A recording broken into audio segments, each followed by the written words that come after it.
Para pendengar yang kami hormati, selamat berjumpa kembali dengan RBM, Reform Broadcasting Ministry, dari Sekolah Tinggi Teologi Reform Indonesia yang ada di Jalan Kemang Utara 9. Kami bersyukur oleh karena sampai hari ini kampus kami, Sekolah Tinggi Teologi Reform Indonesia, masih dipakai oleh Tuhan, masih diberikan belas kasihan dari Tuhan.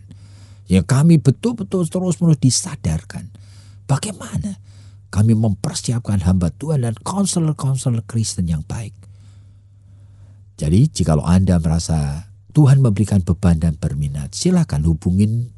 Oleh karena ada tes masuk nanti pada bulan Juli dan pada bulan Januari. Hubungilah kami dengan nomor telepon 7990357. 7990357. Dan kali ini kita masih di dalam topik yang sama, pertanyaan yang sering kali muncul dalam hidup orang percaya.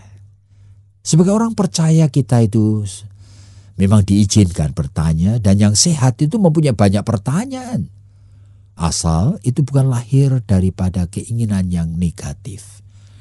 Tapi pertanyaan itu bukan pertanyaan yang lahir oleh karena kita ingin mencemooh Allah atau kita terus meragukan Dia, bukan itu.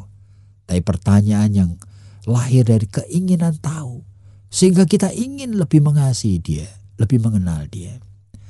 Jadi pertanyaan yang berikutnya yang akan kita bicarakan kali ini adalah, mengapa Engkau, Tuhan, selalu menuntut aku untuk tumbuh, meninggalkan akan fase yang lalu? Mengapa Engkau menuntut aku untuk menjadi makin dewasa? Kenapa? Kenapa Engkau itu tidak membiarkan aku menikmati akan posisiku sekarang ini, oleh karena aku tidak ingin kadang-kadang untuk memikul tanggung jawab yang lebih besar lagi? Kenapa Engkau menuntut aku selalu lebih? Nah, ini menjadi suatu pertanyaan yang seringkali muncul dalam hati orang percaya. Seolah-olah Allah itu Allah yang tidak pernah terpuaskan, begitu. Di Ibrani pasal 5 disebutkan seharusnya melihat dari waktu kamu itu sudah menjadi guru, tetapi Allah mengingatkan, kamu masih menginginkan air susu. Kita itu diharapkan untuk tumbuh. Mengapa begitu?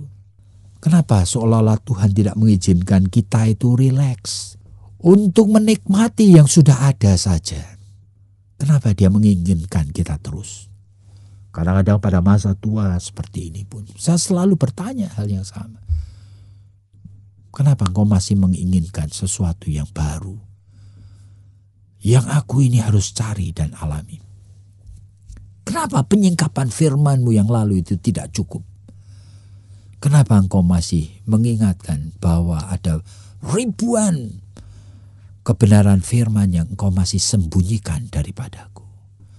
Jadi ini suatu pertanyaan orang percaya yang saya harap saudara memahami. Oleh karena hidup ini memang begitu. Bahkan dalam Ulangan pasal 32 itu Tuhan membuat analogi mengenai dirinya sebagai induk Raja Wali yang memang betul-betul menuntut. Oleh karena apa? Induk Raja Wali yang disebutkan yang membongkar akan sarangnya. Di mana pada saat Raja Wali mau kemudian menaruh telurnya, kan selalu begitu, mencari perengan yang terjal sekali. Lalu mulai mengumpulkan dahan-dahan kayu yang besar-besar. Kemudian setelah itu duri-duri, setelah itu rumput-rumput kering. Setelah itu sebelum dia menaruh telurnya, selalu dia itu mencabuti bulunya sendiri. Jadi mempersiapkan tempat terbaik. Jika nanti telur dieraminya, kemudian setelah menetas dengan teliti, dengan telaten, dengan penuh kasih, induk ini memberikan makan, melindungi dari hujan, dari angin, dari badai. Sampai anak itu mulai menjadi besar, menjadi besar, menjadi besar. Dan semakin besar induk itu mulai membongkarkan sarangnya. Itu yang dikatakan dalam Ulangan pasal 32. Membongkar sarangnya.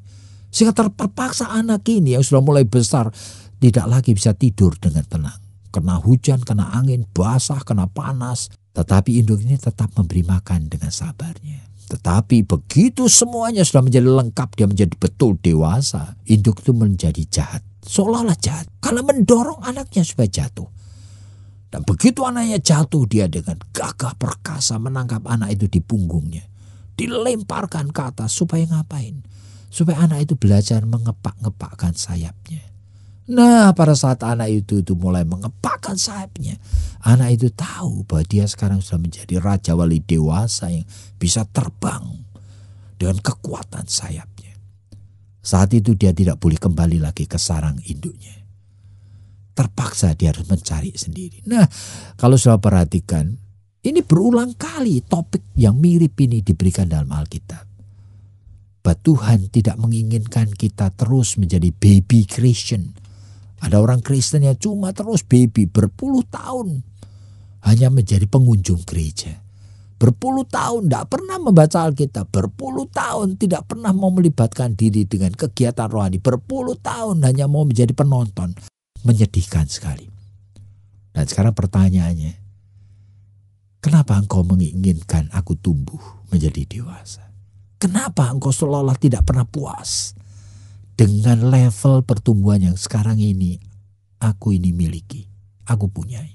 Nah, sehingga kalau kita melihat akan konteks apa yang Tuhan kehendaki, kita seharusnya mengerti. Oleh karena Tuhan punya maksud. Supaya Tuhan itu boleh mempercayakan lebih besar lagi, lebih hebat, lebih dahsyat lagi pekerjaannya kepada kita. Kalau dulu kita hanya dipercaya yang kecil, yang remeh, yang itu-itu. Tuhan ingin mempercayakan hal-hal yang lebih dahsyat lagi. Dan seringkali sikap orang Kristen tidak mau. Oleh karena berarti pada saat memikul yang lebih dahsyat lagi, kemungkinan dia akan sangat sengsara. Kemungkinan dia akan mengalami aniaya. Kemungkinan dia akan dibunuh dan sebagainya. Kemungkinan dia harus memeraskan seluruh tenaganya dan tidak bisa tenang. Oleh karena hidup ini akan berhadapan langsung dengan peperangan rohani di front yang paling depan. Jadi saudara, tapi ini realita hidup. Ya hidup ini pendek sekali. Dan di dalam hidup yang pendek ini, jangan sampai kita itu menjadi orang yang memanjakan diri. Yang hanya ingin menikmati hidup ini. Yang kita inginkan. Itu seharusnya sama seperti pemazmur mengatakan. Yang kuinginkan tidak ada. Baik di langit di bumi kecuali Engkau sendiri. Sehingga kita seharusnya menginginkan Tuhan mau memakai kita. Makanya dalam hidup yang pendek ini Tuhan menginginkan kita terus mengalami pertumbuhan. Nah, mari kita dengar apa yang Ibu Esther mau katakan. Ya Pak, tadi Bapak di dalam bagian permulaan Bapak juga mengatakan, mengapa Tuhan itu selalu menuntut kita itu untuk tumbuh semakin dewasa? Apa ada toh Pak, anak-anak Tuhan itu yang tumbuh itu tidak semakin dewasa? Dalam arti itu kemungkinan besar apakah dia itu bantet atau apakah dia itu mandek atau sebetulnya dia memang tidak pernah bertumbuh sama sekali. Ya itu kita tidak tahu. Oleh karena sebenarnya kita tidak mungkin tahu yang sesungguhnya terjadi secara detail dan tiap individu yang lain. Tetapi kita kalau melihat gejala secara fenomenologikal yang nampak dari luar aja. Sampai sekarang kita melihat mayoritas orang Kristen tidak mengalami pertumbuhan. Gereja-gereja penuh dengan kegiatan tetapi tidak menghasilkan pertumbuhan. Sehingga kehadiran umat Kristen yang begitu banyak jumlahnya, dampaknya itu sedikit sekali. Bahkan kalau dibandingkan dengan umat beragama lain, kadang-kadang kita malu. Oleh karena dalam hal yang paling nampak sekalipun, misalnya pelayanan dan perbuatan baik kepada orang yang miskin, yang lemah, yang sakit, yang diperlakukan tidak fair dalam hidup ini. Seringkali yang lebih maju adalah orang beragama yang berbeda dari kita. Jadi kalau begitu Pak, Sebetulnya apakah ada resep begitu? Bahwa seorang yang sudah menerima anugerah keselamatan itu, lalu kemudian itu kan tidak otomatis seperti tadi Bapak katakan bahwa dia itu akan bertumbuh begitu. Lalu sebetulnya program ataupun apa yang disediakan oleh gereja, kenapa kok itu tuh tidak bisa membuat orang-orang percaya ini langsung begitu loh Pak? Saya rasa kesadaran dari pemimpin gereja dan majelis yang masih belum melihat sebetulnya di balik kegiatan yang Tuhan izinkan di gereja, sebetulnya itu esensinya itu apa? Yaitu kedekatan dan hubungan pribadi dengan Tuhan. Di dalam melalui pergaulan pribadi dengan Tuhan. Itu 90% dari orang Kristen masih belum punya dan tidak memilikinya. Masih belum mengerti apa itu. Sehingga maksud Tuhan dengan tanda petik tadi selalu menuntut kita tumbuh ini seringkali itu mereka tidak pahami. Oleh karena apa? Oleh karena konsekuensinya tidak tumbuh juga tidak ada. Jadi banyak orang Kristen itu kemudian take for granted. Jadi mumpung saya tidak tumbuh asal selamat, begitu. Nah ini sehingga saya masih bisa asal-asalan hidup semau gue aja. Tapi akhirnya toh saya selamat. Nah itu pikiran yang keliru saudara-saudara. Oleh karena justru keselamatan itu barangkali menjadi suatu kenyataan setelah kita tumbuh. Pada saat keinginan tumbuh itu tidak ada, itu berarti bagaimana mungkin iman itu didemonstrasikan. Oleh karena apa? Tanda dari keselamatan adalah iman yang dimanifestasikan.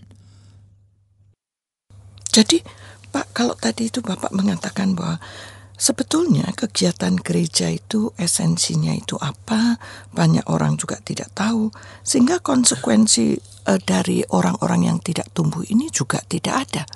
Lah, kalau begitu kan sebetulnya lalu kemudian apakah benar begitu bahwa program-program yang dilakukan atau yang disediakan itu sebetulnya tidak membuat orang itu ada keinginan untuk mengenal dan bergaul dengan Tuhan? Sebetulnya jelas sekali deh gereja-gereja yang baik dan sehat selalu mengingatkan itu. Tetapi aplikasi praktisnya itu gereja tidak menyediakannya sebenarnya. Misalnya Pak? Ya artinya bagaimana menerapkan iman dalam perbuatan. Bagaimana menjadi orang yang lebih baik. Itu gereja tidak memberikan sebetulnya aplikasi praktis yang seperti itu. Jadi kembali kepada soal yang tadi. Jadi jikalau Tuhan itu menginginkan pertumbuhan, kita seharusnya waspada dengan sungguh. Oleh karena itu God purpose, memang tujuan Allah dengan hidup kita ini. Yaitu makin lama kita makin dibentuk serupa dengan gambar Kristus Yesus sendiri. Tapi sebagian besar dari kita, saya katakan mayoritas, barangkali 90% itu mandek di tengah jalan. Sehingga pertumbuhan itu tuh pertumbuhan maksimal itu hanya tanda petik di dalam gejala tertentu saja. Yaitu sekarang mau mengurusi ini dan itu di dalam kegiatan gereja ini. Dan mau terlibat dalam ini dan itu. Mau memberikan sumbangan uang dalam ini dan itu. Tetapi tidak lebih dari itu. Jadi Pak, sebetulnya itu tidak ada ya. Kok kayaknya kok nggak ada sih resep begitu yang membuat orang misalnya. Ya tadi saya katakan sebetulnya gereja itu sendiri kan tidak pernah mempunyai kegiatan melatih orang menjadi orang baik. Kegiatan yang lain melatih orang menjadi penyanyi paduan suara ada. Melatih orang memimpin menjadi MC ada. Tapi itu suatu kegiatan hanya untuk melayani akan apa yang sudah ada.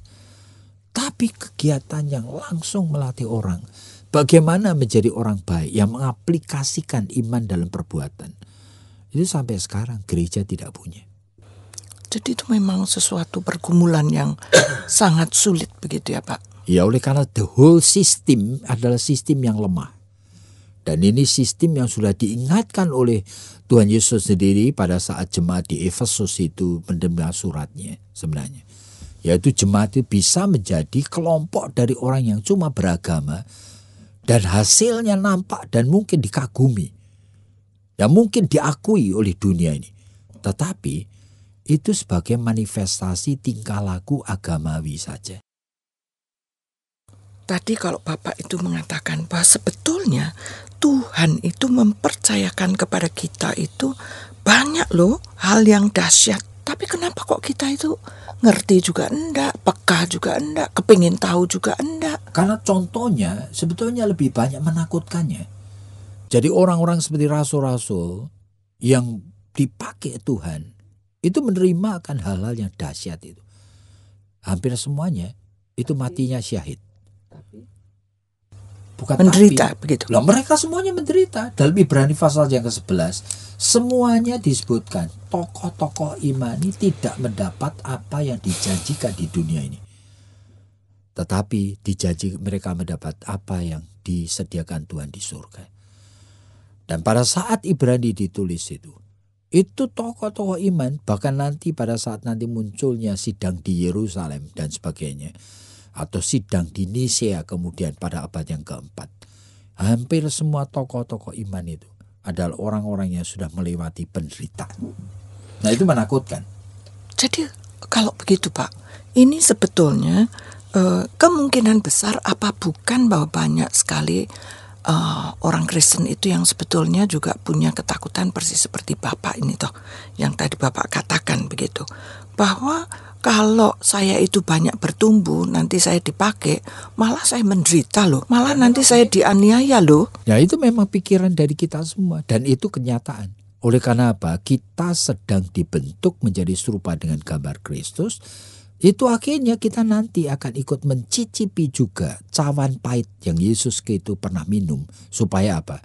Kita mengerti kenapa dia harus mati dan menderita. Demi mematikan dosa. Ternyata jalan Allah itu adalah demikian. Jadi para pendengar yang kami hormati, kita hanya takut oleh karena kita tuh melihat fenomenanya tanpa kita itu ingat bahwa pada saat kita dihadapkan ke kursi pengadilan dunia pun oleh karena dianiaya, disebutkan roh Bapa akan bersama dengan kita. Jadi jangan takut oleh karena apa? Oleh karena kita tidak sendiri. Dan rasa takut yang dialami oleh anak-anak Tuhan itu kemudian gradually akan lenyap pada saat dia itu menghadapi realita penganiayaan itu sendiri. Jadi para pendengar yang kami hormati, pertanyaan dari anak-anak Tuhan, mengapa sih kita harus tumbuh? Oleh karena memang Tuhan mempunyai purpose, tujuan. Dan biarlah anak-anak Tuhan mulai peka dan berani untuk meresponinya. Oleh karena hidup ini memang didesain oleh Tuhan sedemikian rupa. Kiranya Tuhan memberkati Anda.